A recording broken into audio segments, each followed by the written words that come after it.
የሆነ ሰይጣን የሚመስል ነገር መጥቶ ፊት ለፊቴ ግትር ይልብኛል። አንተንም ያ ሌሊት እንዴት እንደነጋልኝ እንጃ፣ እኔም አላውቅም። ያው እኔንም እንግዲህ እንዳንተ ሆነ የገጠመኝ። ቆይስ እንዴት ነው ንገረኝ። በእርግጥ አንዴ ነው፣ ግን ደግሞ ከዛ በኋላ እዚህ መተኛት በጣም እፈራለሁ። ሀሳቡ የጅል ቢመስልም የሚያደርገው ነገር ግን ቀላል አይደለም። እሱ ግን ምን አስቦ? ምን መሰለህ፣ ትናንትና ማክስ አድርጎ ሴትዮዋን ሲያስፈራራት ነበር። ለምን? በተደጋጋሚ እያደረገ ያለው ቤቱን እንድጠላውና እንድትፈራው ከዛ ሽጥ እንድትወጣ እያደረገ ነው ያለው። የመጀመሪያው እርምጃ ተሳክቶለታል።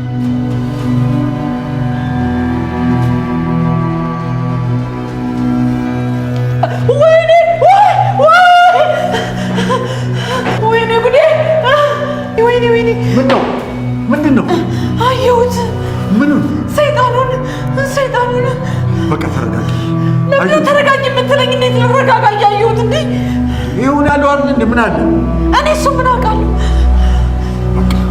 በቃ ነይ፣ ብቻሽን አትንቀሳቀሽ። በቃ ነይ እንተኛ። ዛሬ ለሁለተኛ ጊዜ ነው። እድል ሌሊት ምንም እያጋጠመሽ አይደለም? ምንም አላጋጠመኝ። ቆይ ግን ምንድነው ነገሩ? እኔ ልታሳብዱኝ ነው እንዴ? አይዞሽ ማሚዬ፣ ይስተካከላል። እሺ ምን እላለሁ? ግን መተኛት እንኳን እየፈራው ነው ያለሁት። አትፍሪ። እንዲህ አይነት ነገር ስትፈሪ ነው የሚብሰው። እሱን ጠረጠርሽው? እንዳልጠረጠረው ትናንትና አልጠረጠረም። እሱ አይደለም ብዬ ሳስብ ደግሞ ከማዬ ጋር ተስማምቶ እንደዚህ አይነት ነገር አለ ምናምን ይላል። ቤቱ ችግር አለበት፣ ሰይጣን አለበት። እና ምን ላድርግ? አባዬን አሳምኑና ቤቱን ሽጡት፣ ከዛ ሌላ ሰላማዊ ቤት ግዙ። አዎ እሱ ነው የሚሻለው። ይኸውልሽ ማሚዬ፣ ይሄን ነገር እኔ እንደነገርኩሽ ለአባዬ እንዳትነግር። ያው እኔ ጭንቀትሽን ስለምረዳና እኔ ላይም ስለደረሰ ነው። እሺ አናግረዋለሁ። እሺ ማሚዬ።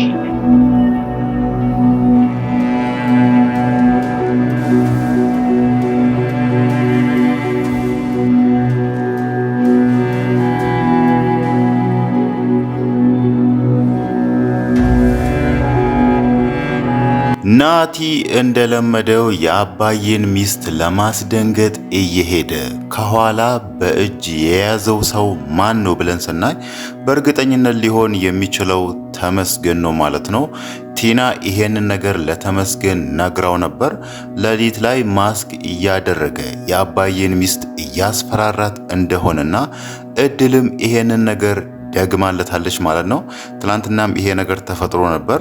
እኔ ሙሉ ለሙሉ እርግጠኛ ባልሆንበት ራሱ ናቲን ተጠራጥሬ ያለው የሚለውን ነገር ስለነገረችው ምናልባት ተመስገን ይሄንን ነገር ሲያደርግ እጅ ከፍንጅ ይዤው ከዛም በኋላ ፊት ለፊት አጋልጠዋለሁ በሚል አሁን ላይ በመጨረሻም ይዞት ሊሆን ይችላል ማለት ነው። ያ ማለት ከዚህም በኋላ የናቲ መጨረሻ እንደሆነ ግልጽ ነው ማለት ነው። ተመስገን አሁን ላይ የሚያደርገው ናቲን ወደ ሳሎን ወስዶ አባዬንም የአባዬን ሚስትም እድልንም ሶስቱንም ይጠራቸውና እዚህ ቤት ውስጥ ሰይጣን ነው ወይ ደግሞ መንፈሱ ነው የአባዬን ሚስት እያስደነገጣት የነበረው ይሄ ነው በሚል ናቲን ያጋልጠዋል ማለት ነው። ከዛም በኋላ ሊሆን ይችላል የአባዬ ሚስትም ናቲ ምን አይነት ተንኮለኛ ሰው ምን አይነት ክፉ ሰው እንደሆነ ልትረዳ የምትችለው ማለት ነው። አሁን ላይ ናቲን የምትደግፈው ወይ ደግሞ ከናቲ ጋር የምትስማማ ሰው ብትኖር እሷ ብቻ ስለሆነች ከዚህም በኋላ እሷም ለካ እየሸወድከኝ ነበር እያታለልከኝ ነበር በሚል ትቀየርበታለች ማለት ነው። እሷ ተቀየረችበት ማለት ደግሞ ከዚህም በኋላ ናቲ እዛ ቤት የሚመጣበት ምንም ምክንያት አይኖረውም ማለት ነው። በፊት ላይ ትሁት ነበረች። ትሁት ገጠር ከሄደች በኋላ አሁን እዛ ቤት የሚመላለስበትን ምክንያት ሲያጣ ታመም ያለው በቅርቡ ሰርጀሪ እሰራለሁ ለ10 ቀን እዚህ ልቆይ በሚል ይሄንን ምክንያት ፈጥሮ ነበርና ከዚህም በኋላ ለሰላምታ ራሱ የነሱ ቤት እንደማይመጣም ግልጽ ነው ማለት ነው። እናም ደግሞ የአባዬ ሚስት ራሱ ከዚህም በኋላ ትረዳለች። ናቲ ያኔ አባዬ የታሰረ ጊዜ ቤቱ እንዲሸጥ በተደጋጋሚ ሲወተውታት ነበር።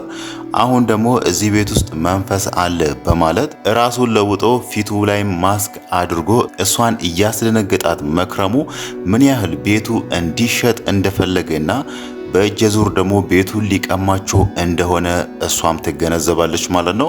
በእርግጥ የአባዬ ሚስት ራሱ ናቲ መጀመሪያ ላይ ለ10 ቀን እዚህ ልቆይ የሚለውን ነገር ሲናገር ለተንኮል ለክፋት ወይ ደግሞ ሌላ ነገር አስቦ እንደሆነ ገብቶት ነበር። ግን ደግሞ እዛ ጋር ከ12 ዓመት በኋላ ያገኛት ሚስቱ እንዳትቀየመው በሱ ቅር እንዳትሰኝ ነበር በዛ ነገር የተስማማው እንጂ እሱ ናቲን ማመን ካቆመ ቆይቷል ማለት ነው። ናቲ እዚህ ጋር ራሱ ሰርጀሪ መስራት አለብኝ እንዲህ ነኝ የሚንከባከበኝ ሰው የለም ለ10 ቀን ሕክምናዬን እስከምጨርስ ራሱ እዚህ እናንተ ጋር ልቆይ የሚለውን ነገር እንደዚህ አይነት ውሸት እውነት አስመስሎ ሲናገር አባዬ ምንም ሊያምነው አልቻለም ማለት ነው። ያ ማለት በዚህን ልክ ለናቲ ሊሸወድለት ያልቻለው ራሱ የናቲን ቅጥፈት ወይ ደግሞ የናቲን መጥፎነት አባዬ ጠንቅቅ አድርጎ አውቋል ማለት ነው። ለዛም ነው እዚህ ጋር ምናልባት ናቲ እውነቱን ይሆን እንዴ የሚለውን ነገር ትንሽ እንኳን ሊጠራጠር ያልቻለውና እየዋሸን ነው እያታለለ ነው ምናልባት ሌላ ተንኮል አስቦ ነው ብሎ ግን ደግሞ እዛ ጋር ሚስቱ እንዳትቀየመው እሷ የምትፈልገው ነገር ይሁን በሚል ናቲ እዛ ቤት እንዲቆይ የፈቀደው ማለት ነው። አሁን ደግሞ ተመስገን እጅ ከፍንጅ ይዞ ሳሎን አስቀምጦት ኑ ይሄውና እዚህ ቤት ውስጥ ሴጣን መስሎ እማዬን ሲያስፈራራት የነበረው ነገር ይሄ ነው ብሎ ሲያሳያቸው አባዬም ያኔ ይረጋጋል ማለት ነው። ያ ማለት ሚስቱ ናቲ እየተጫወተባቸው እንደነበረ ሙሉ ለሙሉ ስለምትገነዘብ ማለት ነው። ሌላው ነገር ደግሞ እውነትም ናቲን ከጀርባ የያዘው ሰው ተመስገን ከሆነ ናቲ ምንም እንኳን እዛ ሳሎን ቢዋረድም ከዛ ቤት ቢወጣ ራሱ ይሄንን ነገር ማሰላሰሉ አይቀርም። ተመስገን እንዴት ነው ሊደርስብኝ የቻለው እንዴት ነው ሊጠራጠርኝ የቻለው በሚለው ይሄንን ነገር ለማን እንደተናገረ ወደ ኋላ ተመልሶ ያስባል ማለት ነው። ወደ ኋላ ተመልሶ ይሄንን ነገር አሰበ ማለት ደግሞ ስለ ጉዳዩ የተናገረው ሰው ቢኖር ቲና ብቻ ነች ማለት ነው። ያ ማለት ቲና እየተጫወተችበት እንደነበረ ወይ ደግሞ እሱ የነገራትን ነገር ለተመስገን እንደነገረችው ይገነዘባል ማለት ነው። ያ ካልሆነ ተመስገን በምንም አይነት ሁኔታ ይሄንን ነገር ሊያውቅ አይችልም ስለሚል ማለት ነው። ሌላው ነገር ደግሞ ተመስገን የራሱ ቤት ስላለው እዛ ቤት ስለማይኖር እንዴት ነው አምሽቶ ሌሊት ላይ እዚህ ሆኖ እኔ ሊጠብቀኝ የቻለው የሚለውን ነገር ናቲ በተደጋጋሚ ማሰላሰሉ አይቀርም ማለት ነው። እዛ ጋር ይሄንን ነገር ቲና ለተመስገን እንደነገረችው ከደረሰበት ደግሞ ቀጣይ የሱ እርምጃ የሚሆነው ቲናን ማሳደድ ነው ማለት ነው። ያ ማለት ቲናን መበቀል። በእርግጥ ይሄንን ነገር ቀደም ብሎ አንስቶ ነበር። ግን ደግሞ እዚህ ጋር የናባዬን ነገር ከጨረሰና ተመስገንን አሸንፎ ትሁትን አግብቶ እዚህ ጋር የጀመረውን ጨዋታ በድል ካጠናቀቀ ቀጣይ የሱ ስራ የሚሆነው ቲና ለዋሸችው አግዛሃለሁ ብላ 500 ሺህ ብር ለተቀበለችው እሷን መቅጣት ነው የሚሆነውና አሁን ደግሞ እዚህ ጋር እሱ ያሰበው ነገር ስለከሸፈበት በቀጥታ ሙሉ ትኩረቱን የሚያደርገው ቲና ላይ ነው ማለት ነው።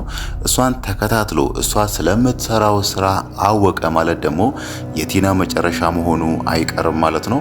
አሁንም ደጋግሞ እየጠየቃት ያለው አንቺ የምትሰሪው ስራ ምንድነው?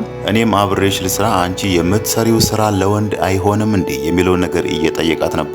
የቲናም ደግሞ ስራዋን ከሱ ስር መደበቅ ጥያቄ ፈጥሮበት ነበርና በድብቅ ቲናን ተከታትሎ የሆነ ሰው እያጭበረበረች መሆኑን ከደረሰበት ናቲ በቀጥታ ሊያደርግ የሚችለው ቲና አሁን ላይ እያጭበረበረችው ያለውን ሰው እቺ ሴት እኮ ጤነኛ ነች፣ አይነ ስውር አይደለችም፣ እየተጫወተችብህ ነው በሚለው ሰውየው የቲናን ተንኮል ወይ ደግሞ ቲና እያጭበረበረችው እንደነበረ እንዲደርስበት ያደርጋል ማለት ነው። ያ ሰው ደግሞ ቲና አይነ ስውር እንዳልሆነችና እስካሁን እያጭበረበረችው እንደነበረ እሱ ገንዘቡን በሷ አካውንት እንዲያስገባ ይሄንን ድራማ እየሰራችበት መሆኑን ከደረሰበት ቲና ላይ ምን ሊያደርግ እንደሚችል መገመት አያዳግትም ማለት ነው። ናቲም ቲናን የሚበቀላት በዚህ መንገድ ብቻ ነው እንጂ በሌላ መንገድ እሷን መምታት ወይ ደግሞ እሷ ላይ የሆነ ነገር ማድረግ ያን ያክል እንደማያረካው ስለሚያውቅ እሷ ለዚህ ሁሉ ጊዜያቶች የለፋችበትን ስራ እንደሚያበላሽባትም ግልጽ ነው ማለት ነው።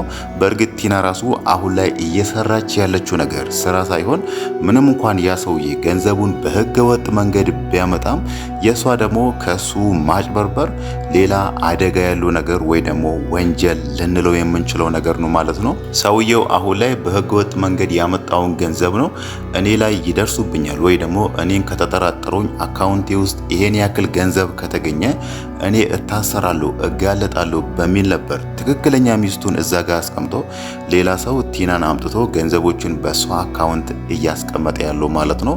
አሁን ደግሞ ገንዘቡን እንድትመልስላት ቲናን እየጠየቃት ነው። ቲና እውነት አሁን ላይ ገንዘቡን ትመልስለታለች የሚለውን ነገር ስናይ እሷ በፊት ያንን ሀሳብ ብታስብ ኖሮ ከሱ ጋር አትገናኝም ነበርና ምናልባትም አይታወቅም፣ አሁን ላይ አድራሻዋንም ልታጠፋበት ትችላለች ማለት ነው። ዛሬ ላይ ሲያወራ የነበረው ነገ ገንዘቡን ሙሉ ለሙሉ አስተላልፊልኝ ሲላት ነበርና ቀጣይ ቀን የሚሆነው ገንዘቡን ከሷ መቀበል ስለሆነ ቲና በጭራሽ አሁን ላይ ያንን ሰው አታገኘውም ማለት ነው። ቲና አሁን ላይ በአካውንቷ የገባውን ገንዘብ ላለመመለስ የምትደበቅ ከሆነ ናቲ ደግሞ አሁን ላይ ይሄንን ነገር እኔ እያደረግኩ ያለውን ነገር ማስክ አድርጌ የአባዬን ሚስት እያስፈራራዋት የነበረውን ነገር እሷ ነች የነገረችው በሚለው ቲናን ፈልጎ ማግኘት የሚለው ነገርም አይሳካለትም ማለት ነው። ያ ማለት በቅርቡ ናቲ ከድራማው ወጥቶ የምናየው ይሆናል ማለት ነው። ሌላው ነገር ደግሞ ስለ እድል ነገር ነው። እድል አሁን ላይ ቤተሰቦቿን ለማግኘት የተቃረበች ይመስላል ማለት ነው። እዛ ጋር በተነገረው ታሪክ መሰረት የእድል አክስት ለምንድን ነው እሱ እድል ከቤተሰቦቿ ጋር እንዳትገናኝ የፈለገችው የሚለውን ነገር ስናይ የንብረት ጉዳይ እንደሆነ ግልጽ ነው ማለት ነው። እዛ ገጠር ያለው ሽማግሌም ሲናገር የነበረው ይሄንን ነገር ነው። እድል ብቸኛ ወራጅ ስለሆነች እናትና አባቷ ካለፉ ቀጣይ ላይ ንብረታቸውን የምትወስደው የሷ አክስት ስለሆነች እዚህ ጋር እድል ንብረቱን መውሰድ የለባትም በሚል ነው። ሌላ እሷን ሊጠይቃት የመጣ ሰው ካለ እንደ ሞተች ተናገሩ የሚለውን ታሪክ ለነሱ ነግራ የሄደችው ማለት ነው። ያ ማለት እድል አሁን ላይ ምናልባት ቤተሰቦቿን ለማግኘት የምትቃረብ ከሆነ ምናልባትም አክስቷ በህይወት ካለች እድል ላይ ሌላ ክፋት፣ ሌላ ተንኮል ልታስብ ትችላለች ማለት ነው። ምናልባትም እናትና አባቷ በህይወት ካሌሉ ራሱ ንብረቱን እሷ ሙሉ ለሙሉ ተቆጣጥራ ከሆነ አሁን ልጃቸው ከመጣች ይሄንን ንብረት ትቀበለኛለች ስለምትል ምናልባትም እድል ላይ ክፋት ልታስብ ትችላለች ማለት ነው።